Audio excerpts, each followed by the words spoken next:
Hey up, I'm Jamie, and this is something I've not really done before. So, yeah, you'll have to bear with us. I'm probably going to be a bit crap. Basically, I'm a bit of a knob who likes to mess around with crap. That's probably going to cost me a hell of a lot of money, cause me a lot of heartache, and probably not going to be worth it in the end. But as a bloke, that tends to be what we like to do. So, let me crack on, and I'll show you about what I'm trying to do. The old bonnet, wherever this freaking thing is. Oh, nice thing about this car, it was sat for 2 years, so the tyres have got splat spots, the brakes are pooped, and just about everything about it is pretty shagged. And get some illumination. Right, so what you'll probably be able to see bits of here is that. There's a few of these that are a bit lower, but that's because I've took the lifters out. But yeah, there's no snapped ones, no bent ones, no nothing. So engine can stay in because I haven't got to take the head off because the engine mount is attached to the head. So what I've got to do is drop the subframe,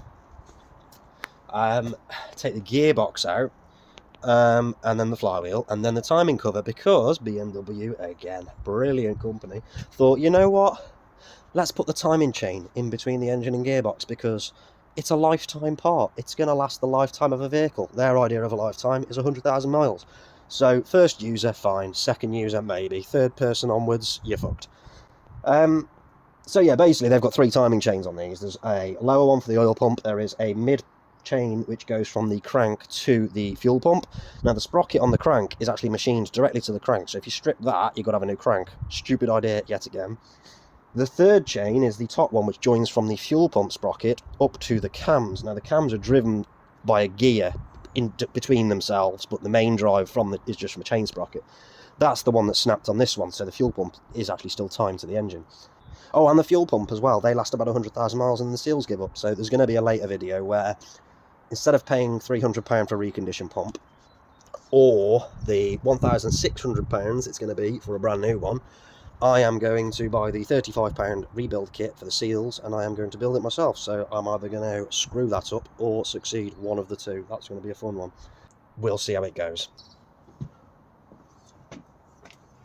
Oh yeah. Come on, you bastard. What is that? What the chuff? Some sort of threaded shiny nut. But it's now a wing nut. Why does that sound like it's creaking? That sounds funky. We'll run with it. Good old locking nuts.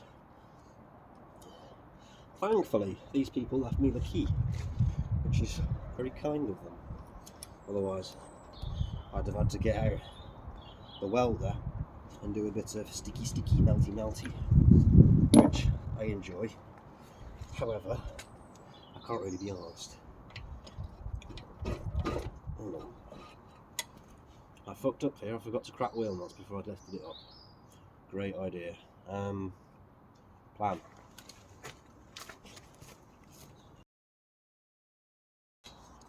That doesn't work. Jesus. Sweating like Savile in a school. Well, I don't know if you guys can see this, but I class this as a win. Like, shocks and springs, they're pretty damn good. I don't think they're old. And then we've got wishbone, which again, I would say looks relatively recent. Brakes are toast. Unfortunately, that's what 2 years does. Yeah, in there is what I've got to get out, that gearbox. And we have a big ass subframe in the way, and I think there's a big bolt there. Yeah, there is. Right up there, there's a nice little bolt that's rusty as hell that I've got to get out. So there's 2 at the front, and there's these 2. I believe there's another 2 there, and then right back under there, there's 3 each side. Now I've been told by my guru of a stepfather that these you need to watch out You need to watch out for the air conditioning wire, because apparently it goes under the subframe or through the subframe and then up to the aircon pump. And if you forget it, obviously you try ragging the subframe out and it goes splitty bye bye. And apparently with these subframes you've got to undo all the bolts, disconnect the rack from inside and slide it up in the footwell. Apparently that's really nice and easy to do. And then to drop the subframe out, you've got to drop the rear first to a point, and then you've got to turn the whole subframe sort of passenger side towards the passenger seat, and then just keep spinning it like that to drop it out. Otherwise you've got to take the front bumper off, and I can't be arsed taking the front bumper off, so I'm doing it that way. But yeah, I'll crack on. I'll get the other wheel off and then see where we are. Oh, I didn't realise that wasn't recording. Genius. Anyway, I got a bit of persuasion on these bolts. These are just wishbone to ball joint bolts. Basically, it's the least invasive way, in my opinion, of taking the subframe out, because if you start hammering a ball joint here, you're going to damage it. And the mount over here is also a ball joint, so you've got nothing on the other side to grab onto. So the likelihood is, the moment you start loosening that bolt off, you'll get it so far and then it'll just start spinning the ball joint, and you've got to cut it off and replace the wishbones. And I'm a cheapskate, so I'm not replacing the wishbones, so just undo these two, the whole thing will pop off. You can leave the wishbone on the subframe and you're saving yourself some money and you're not damaging anything in the process, so win-win. Squeaky, squeaky. Oh, we love the squeaky. There we go. Oh, lost one. Oh, I lost one. Oh no. Here we go. Ha ha! There she is. Oh, floppy. Right. Where's my armour? I had armour. I don't know where my armour is. Where did I have my lump armour last? Ah, oh, man. Am I going to have to improvise? Yeah. Great. Use the universal hammer.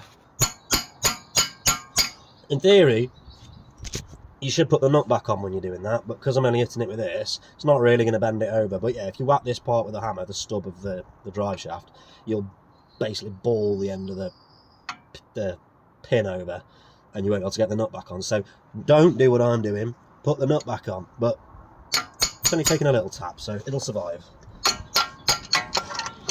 Send it. Oh, hello, Mr. Shaft. Oh, I'm just going to stroke the shaft. Let's do a tuggy. So you don't want to go? I've got a feeling I'm going to need some persuasion. Well, I found my little hammer. I don't know where Bertha's gone, but I can live without Bertha for now. I can't find my pry bar either. It's going well. I'm going to get creative. Let me poke my head under. Come on, you bar stool. He does not want to go. You are a bit of a pain in the boot hole. Had a pry bar, it'd be nice and easy, but I'm just going to have to do a good old tuggy.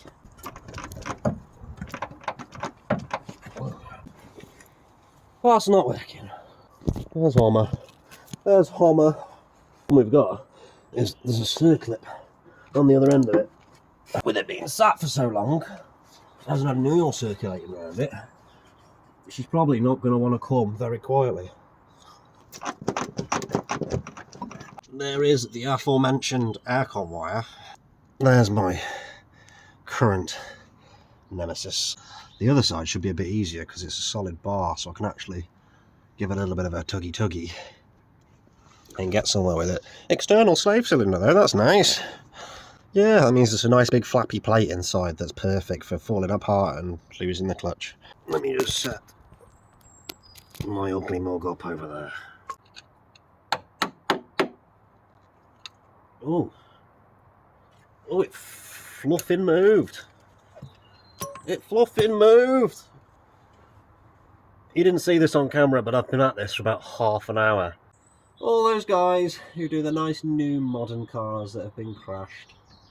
Nice and easy to take apart. A few bits you got to cut off, but no rusty, seized, horrible bits. And then you got idiots like me who mess around with crap like this, and yeah, make our lives hell.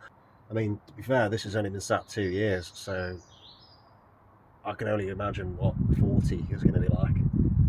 Saying that, I got a Mini, an alternate, a proper Mini in the shed, a proper Rover one. It's a final edition Cooper Sport, but that's only a year 2000, but that's proper rough because they just fell apart from the factory. So yeah, everything on that's rusty. So that's probably about the same because literally everything's made of cheese. And obviously, as you can see, I work on the dirt. So you know, I'm not posh enough to have a workshop or a garage or anything like that, or even a block paved drive. A block paved drive would be beautiful, even tarmac, you know. But no, I'm lying in the dirt, getting my hair all covered in ant shit. Yeah, not in life. Misuse of tools, gotta love it. Oh, she's going. For those you can't see, it's moved about 5mm. Yeah, it's moved. Trust me, it's moved. Oh, she'll pull. She's gonna drop oil. Oh no. Oh yes, she's starting to seep already. Oh, there she goes. There's all. Oh, I tell you what, that gearbox oil, that looks quite tasty. That's a good colour, you know. I'm actually impressed.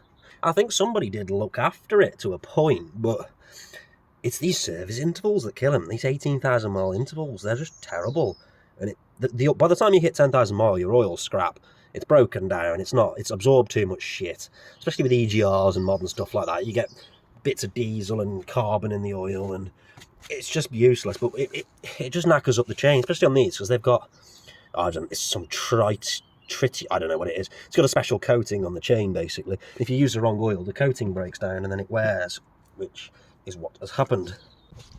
I'm unbolting the rack. I think there's only 2 bolts on it, to be honest. Yeah, I can't be bothered splitting the ball joints again. Well, the tie rod ends, because it's probably going to damage them because they're only nylon. So, balls to it. Plus the column will hold it in place. It's not going to drop. Plus it's connected to the arms and the uprights still, so that oil's still going. Lovely. Oh, and there's the other chuffer. He's going to be a bit harder to get to. Oh, you reckon? So, you know. Oh my god. Oh, I got it. Oh yeah.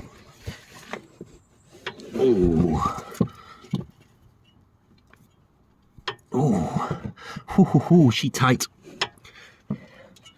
She definitely righty tighty. So bottom half of the bumper is off. I've dropped the exhaust. Not in the eye. Ow.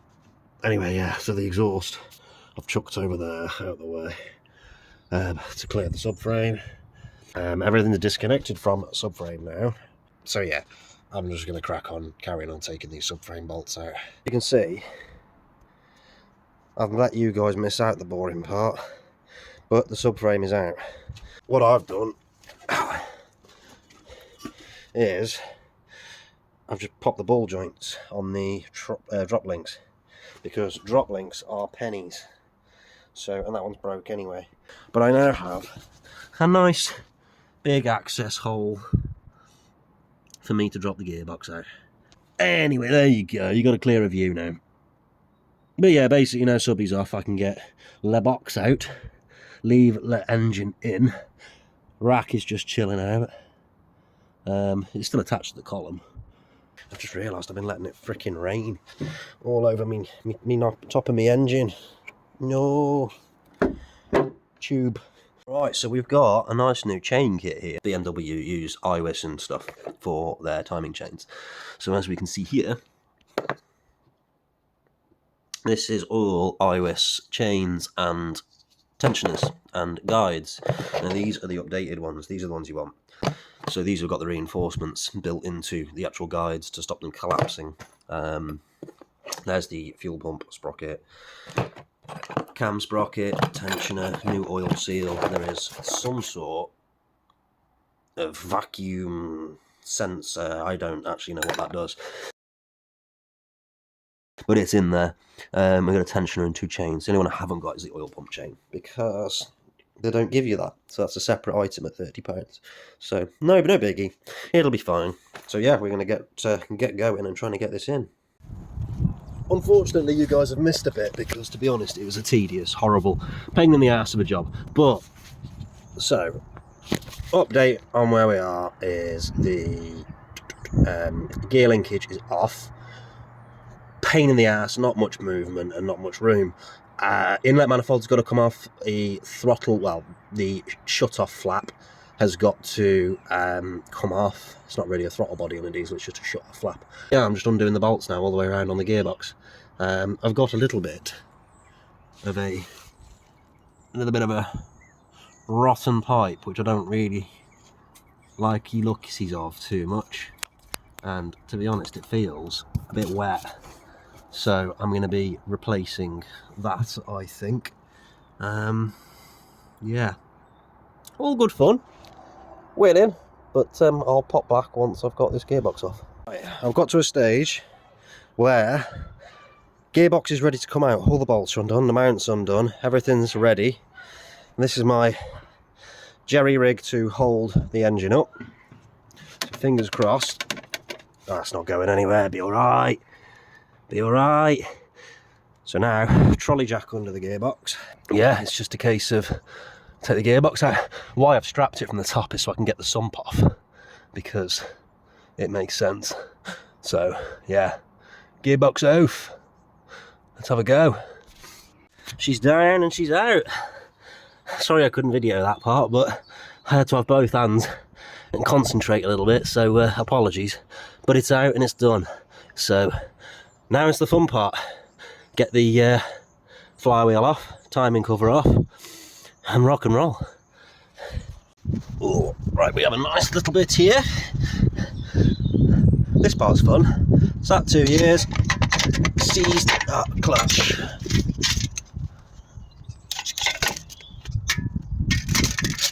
Clutch doesn't look bad, actually. Well,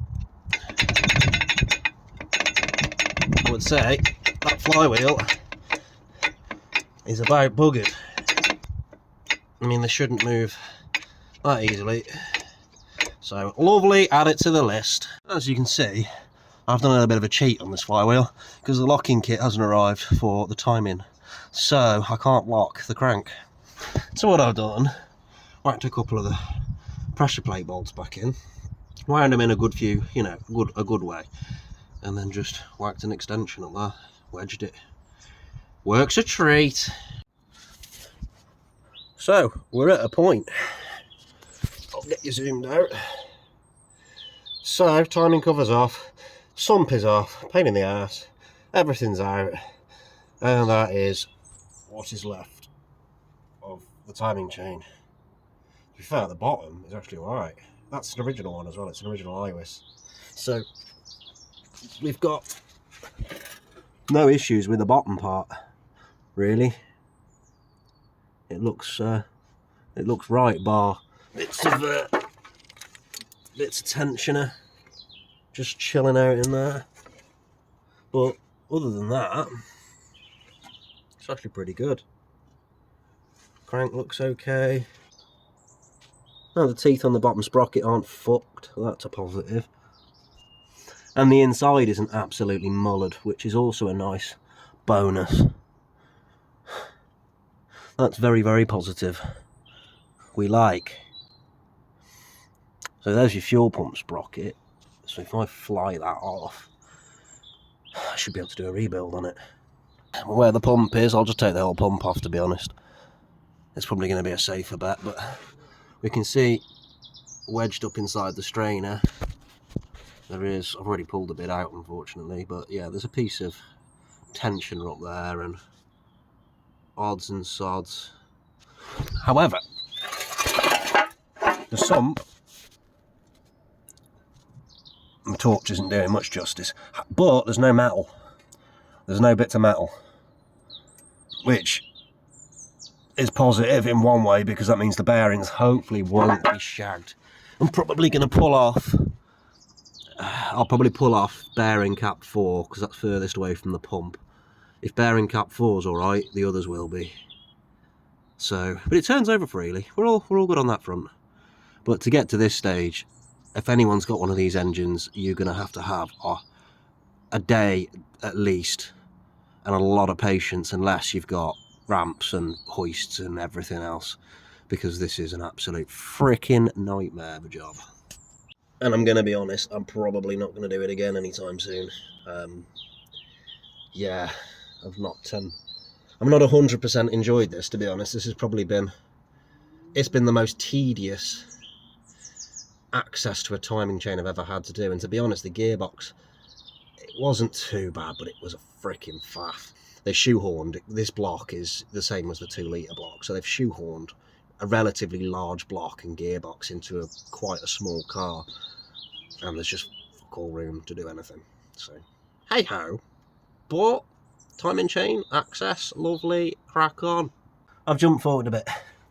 So, timing chain is totally stripped out. Completely. Oil pump is also off. Next part is strip the oil pump and see what's going on in. One rather tasty oil pump. Yeah. Let's see what's in this pickup.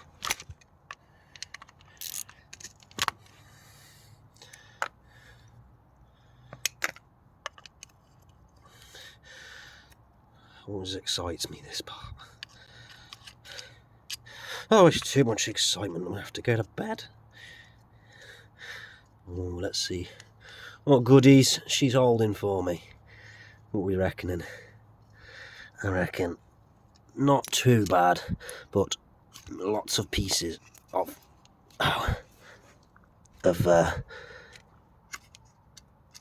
crap from the. Wow, there we go. Right, one strainer. Oh, it's not actually that bad, to be honest. There's only a bit in there. That surprised me. I was expecting a little bit more.